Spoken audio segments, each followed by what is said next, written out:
yang beranggotakan Saya Aris absen 4. saya Sastra absen 6, Saya Tian absen 19. Saya Nanda absen 20. Saya Rafael Tultiradian absen 29. saya Stefani absen 32. Kali ini kami akan mengunjungi tempat bersejarah di Kota Solo. Yuk ikutin kita terus.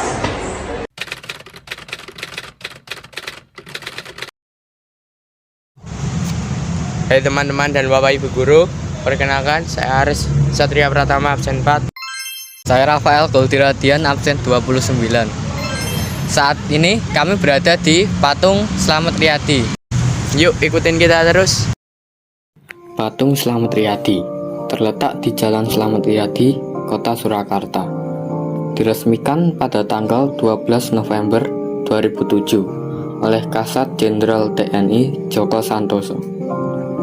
Patung Monumen Slamet Riyadi dibangun bertujuan untuk mengenang kembali perjuangan Brigadir Jenderal Slamet Riyadi yang berhasil memimpin TNI dan rakyat dalam perang gerilya di daerah Surakarta. Perannya dalam serangan 4 hari di Surakarta dapat dikatakan sangat penting dan berpengaruh. Tak hanya bagi rakyat Surakarta, tapi juga seluruh rakyat Indonesia. Dia secara langsung memimpin serangan umum ke kota Surakarta pada 7 Agustus 1949. Kota Surakarta waktu itu menjadi pertahanan terkuat Belanda pada agresi militernya, sebab seluruh bala tentara di Yogyakarta telah ditarik ke Surakarta. Keberhasilan TNI dalam menyerang pertahanan Belanda inilah yang kemudian memperkuat posisi tawar Indonesia di meja perundingan. Karena walaupun kalah persenjataan, Indonesia bisa lebih unggul karena didukung segenap rakyat. Tambah lagi, serangan ini diketuai oleh Ignatius Slamet Riyadi yang terbukti sangat kompeten dalam bidangnya. Kekalahan Belanda seolah menghilangkan harapan untuk menguasai Indonesia kembali. Serangan ini juga dapat dikatakan mendesak Belanda kepada KMP, yang artinya Belanda akan mengakui kemerdekaan Indonesia.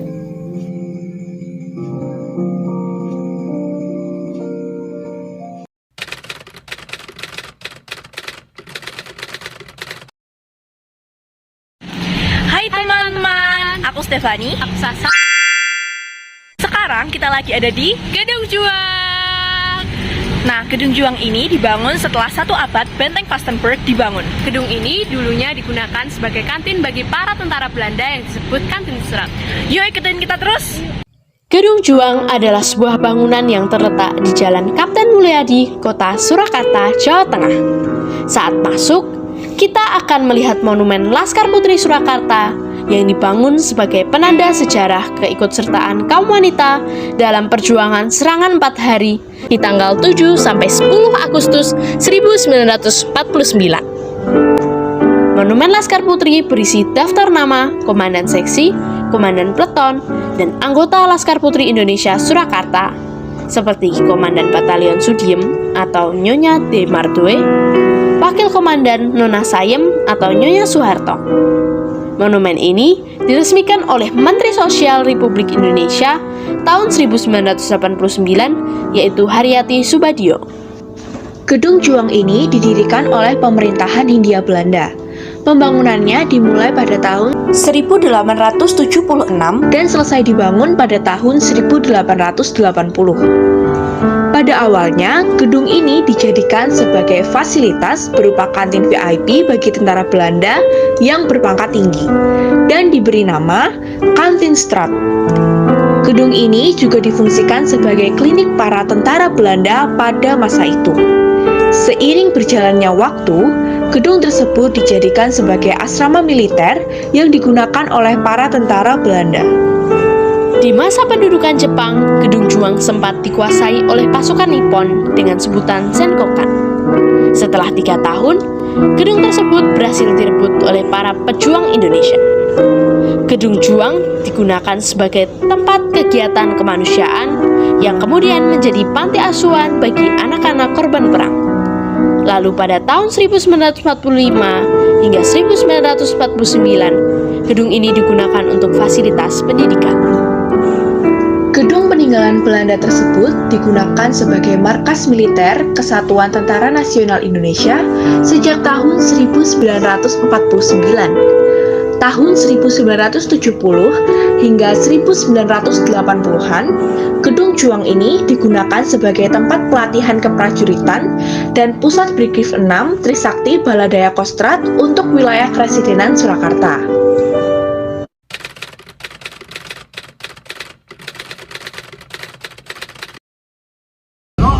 Selamat sore Bu Jusi, buat fan Pak Lukas dan Pak Markus.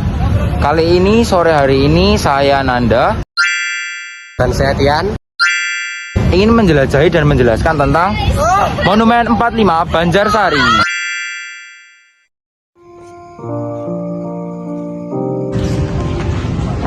Monumen 45 merupakan sebuah monumen yang dibangun untuk memperingati peristiwa bersejarah di kota Solo, yaitu serangan umum 4 hari yang terjadi pada 7 sampai 10 Agustus 1949.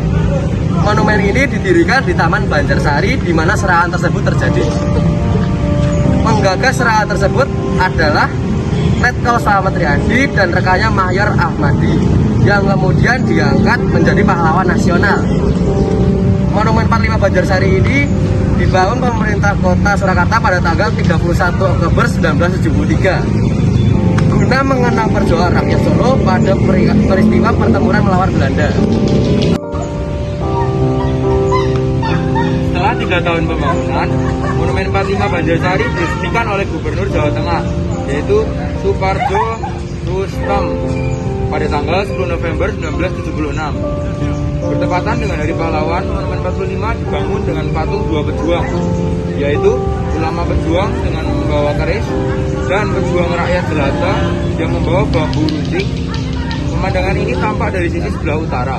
Monumen 45 berbentuk atap rumah joglo dan berketinggian 17 meter, melambangkan Hari Kemerdekaan Republik Indonesia. Sedangkan di sisi sebelah selatan dibangun 3 patung pejuang, yaitu prajurit, pemuda pejuang, dan wanita yang membawa bakul atau tempat nasi dan obat-obatan. Di atasnya terdapat simbol Garuda Pancasila di dalam tugu. Selain itu, di sisi ini juga dibangun tangga naik di mana kita bisa melihat deretan relief yang dibuat melingkari tugu. Relief-relief ini menceritakan tentang rangkaian kejadian penting perjuangan rakyat Solo sejak Perang Kemerdekaan hingga Orde Baru.